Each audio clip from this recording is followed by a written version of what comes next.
بسم الله الرحمن الرحيم. السلام عليكم ورحمة الله وبركاته. أخيارة الشرفت له وأن سلامينا أرنتان خير رئيس سفر كيسبا laga hadlay siyaabo kala duwan looga hadlay waxaan jeclaan lahaa inaan muxuu ahaay u warbixiyo golaha maadaama aan goob joog ahaa khayre waa la socotaan waa prime ministerka Soomaaliya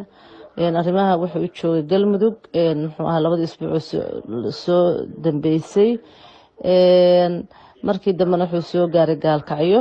arrimo ku saabsan isla galmudug markii uu gaalkacyo intuusan ka soo tagin cadaado wuxuu soo diray fariin uu leeyahay maadaama gaalkacyo aan imaanayo haddii aan gadiga galmudug aan booqdo waa jeclahay inaan gaalkacyo dhinaceeda kalena salaamo Puntland adiga madaxweynaha markii hore isla xiriireen madaxweynuhu wuxuu yiri waxaan jeclaan lahayn anagu in muxuu ahaay mar gaarana loo yimaado marka asaguna wuxuu yiri aniguna waxaan rabi lahaa inaan saacado dadka aan booqdo adigu hadalkaas xoogaa waa la isku u yimid in la isku yimaado oo go'aan la wada qaato xoogaa waa iska adkaatay communicationkii waxaa yimid wasiiro afar ah wasiiradii markay yimaadeen waxay la kulmeen protocol ay leeyahay ra'iisul wasaare Khayre waxay isku afgaran waayeen qaabkii muxuu ahaayay ra'iisul wasaaruhu ku imaan lahaa dhinaca Puntland wasiiradu waxay ku adkaysteen annaga nooma socon galmudug buu u socday mana doonayno siyaasadayadana ma ahan inaan dad soo saarno oo dhex galo oo uu muxuu ahaay ka dhex khudbadeeyo laakiin haddii uu rabo halkan inuu yimaado waxaan u sameynaynaa annaga wasiiradaha u tagayna waa keenaynaa dad kooban oo usoo diyaarinaynaa intaas baan anagu u sameyn karnaa kadibna waa celinaynaa meeshu ka yid baan u celinaynaa arrintaas xoogaa waa u cuntami weyday waxay yiraahdeen waa ra'iisul wasaarihii dalka wuxuu rabaa inuu muxuu ahaayay dareemo inay gaalkacyo ka tahay magaalooyinkii uu muxuu ahaayay ra'iisul wasaaraha u ahaa oo kale wuxuu rabaa inuu dadka u tago wuxuu rabaa inuu mashaariicda socota booqdo wixii uu ka qaban karo uu ka qabto waxaan rabnaa inuu dadka shaah la cabo wasiiradu waa diideen arrintaas xoogaa waa adkaatay waa soo dhaxgalnay ismida Puntland qaarkood iyo anigu saaka aroortii baa waxaanu tagnay hotel Al Jazeera waanu la fariisanay xoogaa dhexdhexaadin baan sameynay waxaanu niri ninku waa ra'iisul wasaarihii dalka dalkuna ma kala aha yani ma kala laha muxuu ahaayay xuduudo ma kala laha arrimo siyaasan anaga kala hadli mayno laakiin ninkan u ogolaada inuu magaalada yimaado dadka booqdo arko ciddu asagu awalba muxuu ahaay sheekay wadeene ciddu asagu uu wax ballan qaado muxuu ahaay asaguna ku qanca sidaa annaga si aysan sadbaag noogu yeelan oo hadhow mustaqbalka aanan u dareeminin muxuu ahaay waxaa loo diiday inuu yimaado dhinacii Puntland inuu yimaado dadkana waa taqaana cidna ma xukunto marka waxaan niri intii odayaal iska socday inta tagaan ay baraxley ugu tagi lahaayeen intii dhalinyaro ugu tagi lahayd wayna ugu tageen of course intii dadku inta yaacaan halkaas marti ugu noqon lahaayeen dee sharafta laga xigo ha yimaado meeshiisa cidna waxba yeeli mayo annaga muxuu ahaa garaada nooga qaadi mayo arrimo siyaasadeed kala hadli mayno adigu wasiirada aniga iyo isimadu aad baan u cuslaynay waxaanu niri nimankan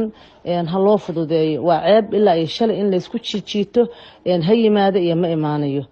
markii dambe waxaan isla go'aansanay in muxuu ahaay uu yimaado marka hore madaxtooyada yimaado dad loogu diyaariyo ilaa dhowr boqol ah ururada qaybaha bulshada ah kadibna uu garoonka booqdo istaalka booqdo jidka booqdo meelahaas booqdo jadwalkan waa midka aragteen oo warqadiisa ay sidaa tahay markii dadkii la diyaariyey oo dadkii qaarna lagu diyaariyey muxuu ahaayay meeshii madaxtooyada lagu diyaariyey garoonkiina dhalinyaradii soo buuxisay maadaama dhalinyaradu waa iska taqaanaan garoonkoodana waxay rabeen in muxuu ahaay contribution ay uga helaan agayna de waa iska ogtahay dhalinyaro waxay iska rabtaa soo dhaweyntaas iyagoo siyaasad uma jeedaan garoonkii dhalinyaradu waa soo buuxiyeen markii ay soo buuxiyeen ballantu waxay ahayd 9 saac iyo bar in muxuu ahaay ugu tagaan wasiiradu ay ugu tagaan meesha uu degan yahay ka soo kaxeeyaan meesha shirka la keeno marka shirka 6 barka ay tahay garoonka booqdo marka istaalka meelaha la sii marmariyo markay ahayd 9 saac iyo barkii oo asagiina la bisan yahay oo diyaar yahay oo wasiiradii sugayaan baa wasiiradii war keeneen waxay dhaheen war baa naga soo gaaray Garoowe kulli dawladooda la soo hadashay waxa la yiri magaalada laba baawur oo qaraxa ku jira shirarkii oo dhaxal kansal gareeyo laba baawur oo qaraxa ku jira markii hore dadka dhan runbay u wada qaateen laakiin arrimihii markii dambe inay arrin siyaasadeed tahay oo lala soo hadlay oo la yiri shirka hal la baajiyo baa loo qaatay haddana waa uu ku noqonay waxaanu niri karaamad darro waaye isimadii iyo annagii iyo wasiiradii intaanu dadkii siinay go ahead oo kaalaya niri oo aanu niri 9 saac bar ra'iisul wasaaraha waa loo tagayaa waa la soo kaxaynayaa madaxtooyadu seexanaya casha loogu sameynaya halkaasaana muxuu ahaa bari ka dhoofaya aanu niri dee waa ceeb qarax haduu rabo ceebta qaraxa iyo ceebta daran iyo muxuu ahaa yes no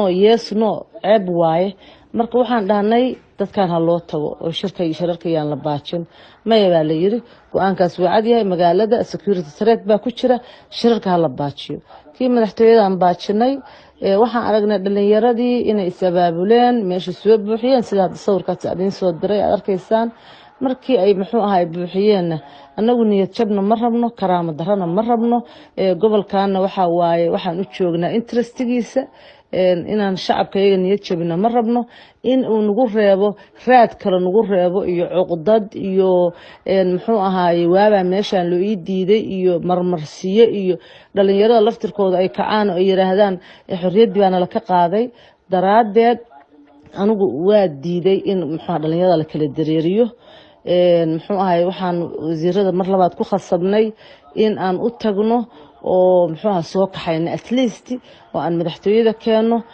muxuu ahaay dhalinyarada oo iska salaamo wasiiradu laguma aqbalinin in wasiirada la salaamo maadaama ay muxuu ahaay shirka baajiyeen oo wixii oo dhan kansaleen waxay dhaheen wixii bari ka bilowday aan lahana gaarsiiyo marka sidaas aan ku keenay muxuu ahaay wasiiradu raali kama ahayn laakiin de option bay noo noqotay inaanan ceeboobin oo karaamado naga lumin wasiiradu waxay ku noqonayaan Garoowe ra'iisul wasaaruhu waa dhoofiya dadka gobolka joogaya oo de ceebtu qabanayso oo martidu ay ceebtoodu qabanayso waa isimada iyo dadka iyagan anagu jooga waaye anagu saasaan u geynay haduu la qosli lahaa iyo haduu u gaalkaciyeen lahaa iyo haduu la shaacireyn lahaa ujeedkaygu wuxuu ahaa inaan meeshan siyaasad iyo waxba jirin dhalinyaradaas ha farxaan anaga dhalinyarada iyadu yeysan naga xumaan ayagana waxba u ballan qaaday wuxuu yiri isbartibada ay la dhameystiraya meelaha kalena wuu tagi kari lahaa laakiin nasiib darro markii aan ka soo noqonay si ballanta ay madaxtooyada la tagay oo ay ahayd inuu dego oo boorsooyinkiisa alaabta u saaraayeen waxaa la yiri madaxtooyada ma degaysid meesha ka timid ku noqo sidii uu u noqday deegaankiisii uu aaday laakiin de at least one step forward baa dhacay ugu yaraan yani chaoskii jiray oo dadka qaarkood waa mudaharaadayna waa wareey ra'iisul wasaarihii baa la diiday annaga laftirkayga magaaladan amnigeedu wuxuu nagu yahay qaalib uu nagu yahay meel fog baan ka soo qaadnay 2 sano xoogaa aad buu u fiicnaa maanan rabin in mudaharaadiyo iyo balaayo iyo xabado iyo yani intaas ay dhibaato nagu abuurto laakiin intaas relief bay ahayd ciyaalkii tareetna ma dhicin xabadana ma dhicin sidiiba iskula muxuu ahaaye shaacireeyeen waa la kala dareeray sidii baa lagu tagay asna cidiisiiba ku noqday laakiin de waxay ahayd arinta ugu foosha xun oo dhacday waxay ahayd madaxtooyadii oo inta loogu tagay la yiri ra'iisul wasaare madaxtooyada degaysa oo la keenay oo soo dhex istaagay oo baawurka meesha irdeeda soo istaagay in la yiraahdo degmayso orotag inta ayaa mushkilad dhacday de muxuu ahaaye de ceebtaas iyo fadeexadaasna kulli ragaalkacooda dhan ay saaran tahay qaybna waa iska muxuu ahaay hadda cuqdad badan ma uusan qabinin waa ka raali gelinay meeshiisii buuna ku noqday guriga uu galabta kasoo guuray buu ku noqday saasayna ku dhacday marka hadday saxaydii hadday fiicnaan lahaydba sidaas arrinta u dhacday dee waxyaabaha muxuu ahaaye loo baahan yahay in golahan oo kale loogaga hadlo oo xal laga gaaro na way fiican tahay puntland horey baan u sheegnay waxaa waaye inay ama federaalka banaanka ka marto oo aysan waxba ku darsan oo wasiir ka aadin oo agaasimo ka aadin oo qof shaqaalaha ka aadin oo aan isku filnaano iyo inaan la macaamilno waxba kama dhaxeeyaan marka xamarna waa jira lug baan kula jira halkaana waa jira waxaana waa diidaya yes no waxaas ma shaqeynayso waa qodob loo baahan yahay waxyaabahan oo kale in halkan loogaga hadlo dee kolley muxuu ahaaye raad waa nagu yeelanaysaa ama hadday noqon lahayd diidmadan iyo objectionkan hadda madaxtooyada loo diiday iyo annaga laftirkeena kala qaybsanaanta aan kala qaybsanay oo ah dad raadinayay in magaalada amnigeeda iyo nabadgelyadeeda iyo dadka ishaysigooda laga shaqeeyo iyo intaasoo waxaa joogay nin oo reer puntland ah taliyihii booliska joogay oo reer puntland oo nagu cawday oo la welmaaday reer maradaha naga ridnina waxaa joogay aqoon-yahano reer puntland waxaa joogay kumanaan kaleeto oo ayaguna saraakiil ah taliyihii kulligood oo le anagu reer gaalkacyan ka soo jeedna waxaa joogay muxuu ahaaye niman kale oo elite oo ayaguna ka soo jeeda xagga oo iska dhigayay dee reer gaalkacyood inay dad soo dhaweyn karaan maradaha naga ridnina ay yiraahdeen wallaahi waxay iska ahayd xaalad ka adag bay ahayd oo xarasha wasiiradana aniga dambi ma saarayo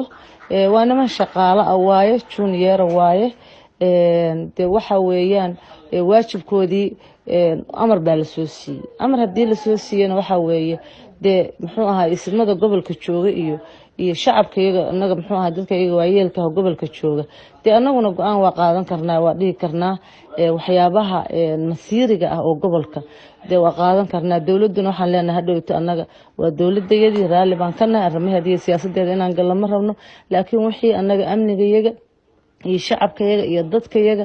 noo keeni kara intaasoo kaleo amni daraa noo keeni kara ama consequence xun noo keeni kara beri ka maalin oo la leeyahay dadkii diiday muxuu ahaa martigelinta waa qaadanaynaa